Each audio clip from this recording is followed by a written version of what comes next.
Sa nakaraan nating video ay kung saan, tinulungan ng ating bida si Ye Gotchen makapasok sa early stage Sovereign Realm, at samantala, nagtagumpay na rin ang ating bida para ma-recruit si Lei He sa kanyang sekta.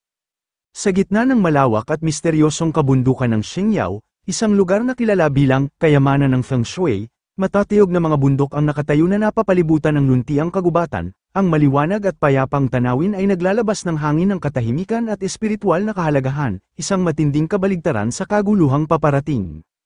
Nakatayo si Mu Yunfei sa gitna ng kagandahang ito, ang matalas niyang mga mata ay tumatagos sa paligid, isang mababang ungol ang lumabas mula sa kanyang sikmura, ngunit nanatili siyang kalmado at bahagyang napangiti. Kapag kumakalamang sikmura ko, may pagkaing kusa ng pumapasok sa bitag. Ngunit bago pa siya makakilos, isang nakakakilabot na presensya ang lumitaw sa kanyang likuran, isang dambuhalang oso, mabagsik at mabangis, ang dahan-daang lumapit, handang umatake mula sa likuran, halos wala ng oras si Mu Yunfei para makapag-react bago biglang nagbago ang tanawin at bumalot ang digmaan.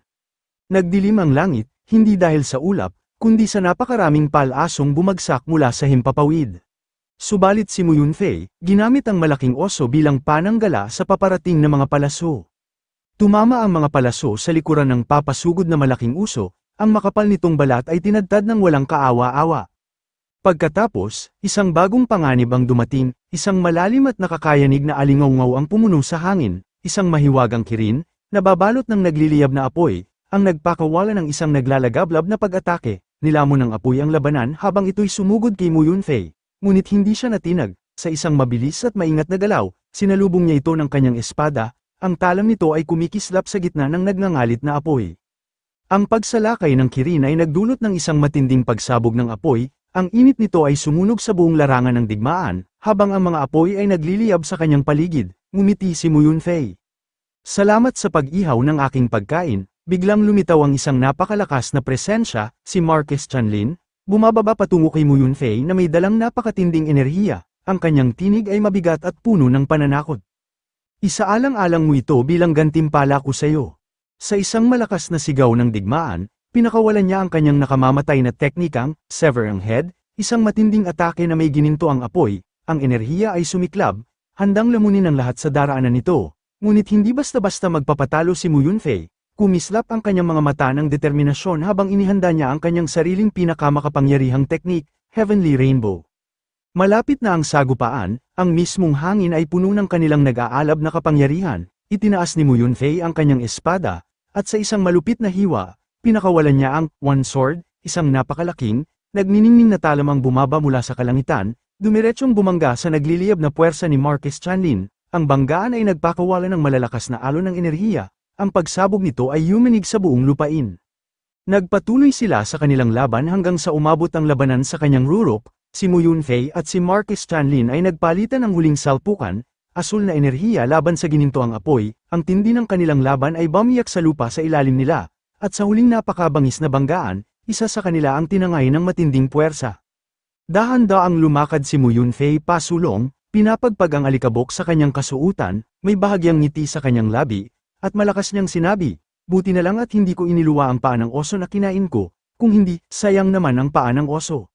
Naghari ang katahimikan sa larangan ng digmaan habang ang mga mandirigma ay napatingin sa batang mandirigmang nakatayo sa gitna ng mga guho, napatingin si Marquess Chanlin kay Elder Yun, hindi makapaniwala. Elder Yun, naabot niya ang nobility realm sa murang edad at lumitaw sa Xingyao Mountain Range, siya ba si Wang Feng ng Divine Immortal Sect? Napakunot si Elder Yun habang inobserbahan niya si Mu Yunfei, pagkatapos, buong kumpiyansang sinabi niya. Kahit maging abo si Wang Feng, makikilala ko pa rin siya, pero hindi siya yun, tumawa ng bahagya si Mu Yunfei, ang kanyang tinig ay pinaghalo ng pagkainis at pang-uuyam, ano, halos pinatay mo ako gamit ang kamao mo, dahil lang sa maling pagkakakilanlan, ang labanan ay binalot ng tensyon habang nagpupumilit si Mu Yunfei laban sa bigat ng killing beast na dumadaganan sa kanya. Ang gininto ang kaliskis nito ay kumikinang ng mapanukso sa liwanag, waring tinutukso ang kanyang walang saysay na paglaban. Hoy, hindi talaga ako si Wang Feng, bakit ayaw mo akong pakawalan? Hingal na sabi ni Mu Yunfei. Nagliyab ang mga mata ni Marquis Chanlin sa hinala habang nakatingin kay Mu Yunfei, hindi ikaw ang pumatay sa aking anak, ngunit hindi ko maiaalis ang posibilidad na isa ka sa kanyang mga alagad. Nang inig ang isipan ni Mu Yunfei, ano? Sino ang naglakas loob ang sinuman sa imperyo na patayin ang anak ni Marquis Changlin, alam niyang nasa bingit siya ng kamatayan, ang bawat salita, bawat hininga, ay maaaring maging diferensya sa kanyang buhay o kamatayan. Sabihin mo sa akin, taga saan ka? Matigas na tanong ng Marquis. Nanahimik ang paligid habang ang Kirin Beast na nasa likod niyang nakapatong, maringal at walang awa, ay nagngangalit, kasama ang kanyang Panginoon, dinadagdagan ang bigat ng sitwasyon. Dahan-daang huminga si Mu Yunfei. Ako ay isang tagapagsanay mula sa Shenfeng Empire, nagkataon lang akong nandito para sa pagsasanay. Matalim na ngumisi si Marquis Changlin, naglalakas loob kang pumunta sa Yaori Empire upang magsanay, hindi ka ba natatakot na patayin ng mga makapangyarihang mandirigma rito? Sa kabila ng kanyang sitwasyon, tumawa si Mu Yunfei, matapang pa rin kahit nakakadena, hahaha, dahil ito ay pagsasanay, may panganib na kasama, kung matatakot ako, paano ako magsasanay?